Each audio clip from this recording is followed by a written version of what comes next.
Hello everybody, welcome back to the channel. Now in today's video, I want to post sort of like a follow-up video to my initial impressions of the rather amazing OPPO Find N3. Now naturally, I've been using this device a bit more, so I have a couple more new thoughts that I thought would be great to share with you guys. If you're looking for one of the best foldables out there, if you are a content creator, I think this video is even more important for you. So let's begin the video right away. Now first and foremost, let's talk a bit more about the design, because this time around, I actually managed to get my hands on the black version, guys.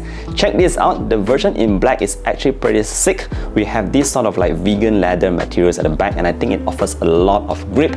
You don't really need a case, it's super grippy here, and I just like the feel of this vegan leather that's on this black colorway. However, if you want something a bit more minimalist, I think you can also choose the gold, which also looks very beautiful. So yeah, a very lightweight device, great aspect ratio like I mentioned previously, nice to hold and nice to use with one hand. Alright, let's move on to the second thing here that I think is even more important, and that is going to be a core component of today's video, and that's talking a little bit more on the main screen on the inside. Now in my initial impressions video, I was talking about how good it is to use the external display, but yeah, the main screen itself offers a lot of features that I found out through my use, and the first one that I really like is all about that multi-view kind of screen, because you can actually put a couple of apps side by side. It's not just 2 apps, by the way, you can put 3 apps side by side, and I think it's actually pretty crazy. So let me share with you one use case that I thought is actually quite useful. So I had my Google Chrome, I had my Facebook and my Instagram all open side by side, and being an F1 fan, I was actually able to browse the news and look at the social media from F1 all at one go. So I thought that was pretty cool, because 3 apps side by side is not something that you see very often,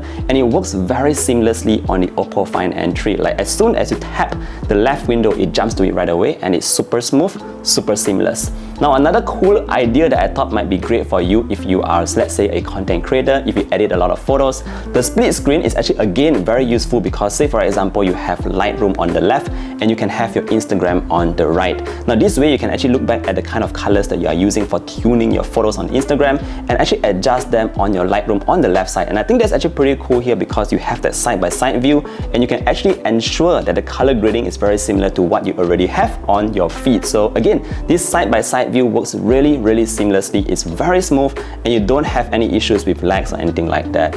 Now another thing that you should actually focus here is during the apps when they are open, you actually notice that we have a global taskbar at the bottom. So just like how you would see it on a computer, guys. So this phone actually has a couple of icons at the bottom which you can actually tap and jump into the app right away. So it's actually again very fast, since we have a lot of RAM here. The apps are actually still open and running in the background. You can just swap between apps, whichever apps that you want to jump into very quickly, just by using the global taskbar at the bottom.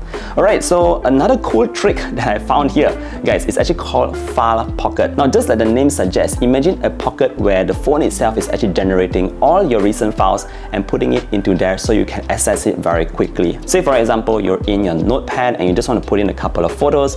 All you need to do is tap that blue icon at the bottom left corner and jump into your File Pocket. It will show you all your recent images that you've been interacting recently, and you can just drag and drop directly into your notepad very quickly. Other than that, just to quickly recap on the specs of the display on the inside, this is a 7.8-inch unit. That means it's very big, but you can still hold and use it with one hand. It's an AMOLED display, that means colors are great, and of course you have that 120Hz refresh rate for that smooth interaction.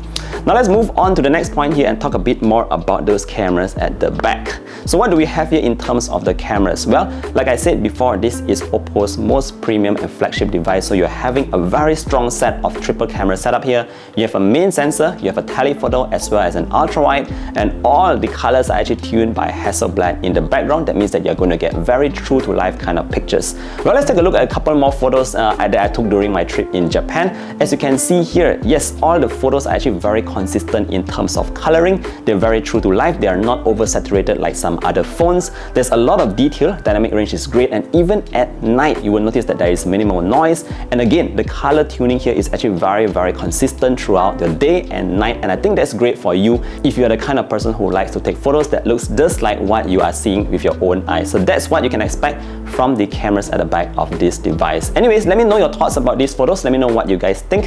Hit me down in the comment section below. Now moving on to the final part here that I want to share with you, and that's actually a very important one, and this is all about the battery life. Now after using it for quite some time now, like I say, quite extensively, I noticed that the battery life on this device device is actually quite strong. You can definitely expect a single days of use on a full charge.